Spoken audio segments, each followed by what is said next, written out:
I'm Lori Fangio, and I'm going to show you a recipe for roasted tomatoes with basil and olive oil.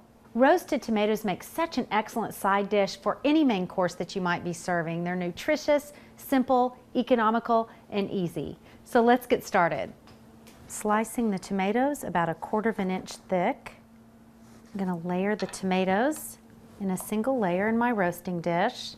Sprinkle with a generous amount of salt and freshly ground pepper. I like to layer my basil leaves one on top of the other, then pick them up and roll them, and then I just use my kitchen shears to cut it so that it makes tiny strips of basil. Just spread that out a little bit. I've got my oven set to broil. I'm just going to put my tomatoes in the oven for about 3 or 4 minutes. These gorgeous tomatoes are perfect for any side dish.